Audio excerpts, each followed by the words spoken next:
ఓం ఓం ఓం ఓం శ్రీ గురుభ్యో నమః. హరి ఓం.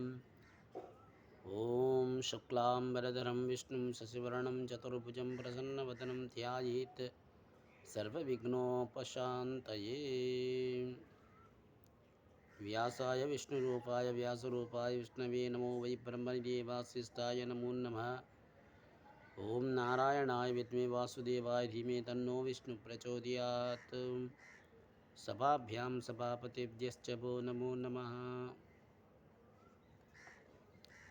పార్వతీ పరమేశ్వర సభకు నమస్కారం. ఈరోజు వైశాఖ మహత్యం 7వ రోజు 7వ కథను నారద మహర్షి అంబిరస మహారాజుకు చెప్పిన ఘట్టాల గురించి తెలుసుకోబోతున్నాం. అంబిరస మహారాజా నారద మహర్షికి నమస్కరించట్లాను. మహర్షి, నేను చూసినది సత్పురుషుల చరిత్ర వలె మహాశయకరంగా ఉన్నది.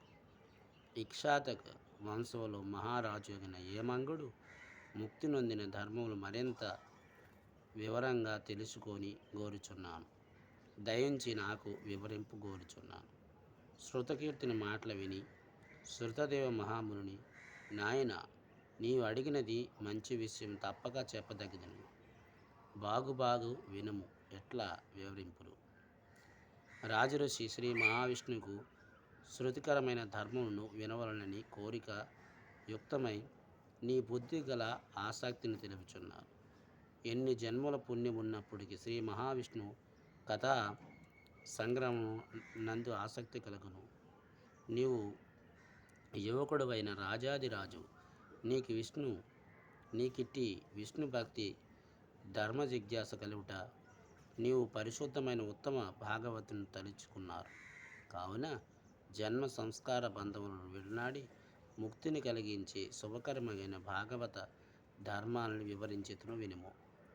యథోచితంగా శుద్ధి, మడి, స్థానం, సంధ్యావందనం, దేవతలకు ఋషులకి పితృదేవతలకు తర్పణములు, అగ్నిహోత్రం, పితృశ్రద్ధకు మానకుండుట, వైశాఖ వ్రతాచరణం నేను మిక్కిలి పుణ్యప్రదమైన వైశాఖ ధర్మములను అనుసరించిన వారికి ముక్తి లేదు.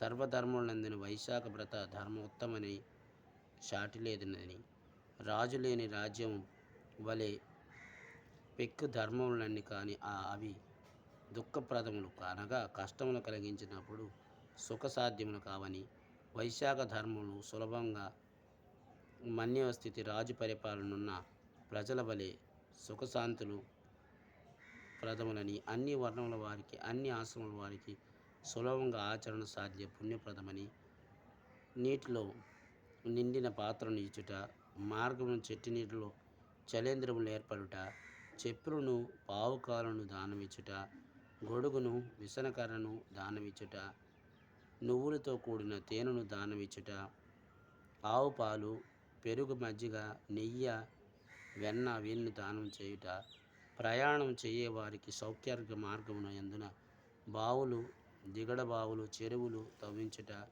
కొబ్బరి, చెరుకు కాడలు, కస్తూరి వీన్ని దానము చేయుట, నుండి గంధములు చందనములు పూయుట, మంచం పరువు దానమిచ్చుట, మామిడి పండ్ల రసం, దోసపండ్ల రసం దానం చేయుట, దమనము పుష్పములను, సాయంకాలమును గుడదాన పానకములు, పుణ్యందు పులిహోర మొదలైన చిత్రాన్నములు దానము ప్రతిదినము, దద్దోజన దానం చేయుట, తాంబూల దానం చైత్ర అమావాస్య నాడు వెదురు కొమ్మల దానము ముఖ్యమని, ఆ కాలంలో వచ్చిన సర్వ విధములు గల ఫలపుష్పాదులు వివిధ వస్తువులు దానం చేయవలను.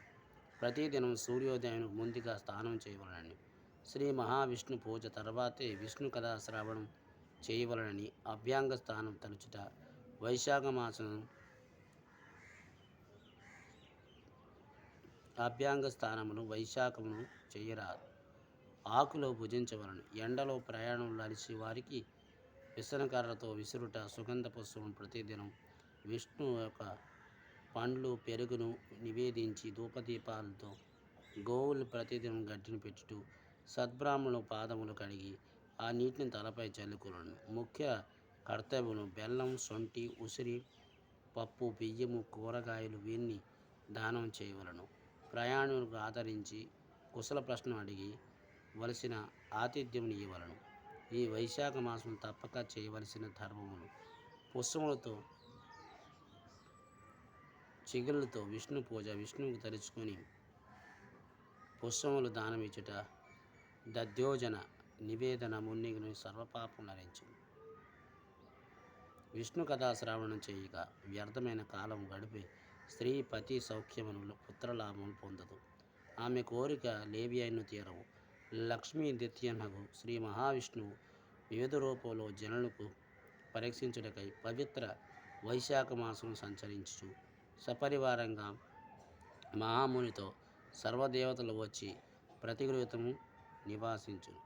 అట్టి పవిత్ర సమయమున వైశాఖ పూజాదికమును చెయ్యని మూఢుడు శ్రీహరి కోపమును గురయ్యుచున్నారు.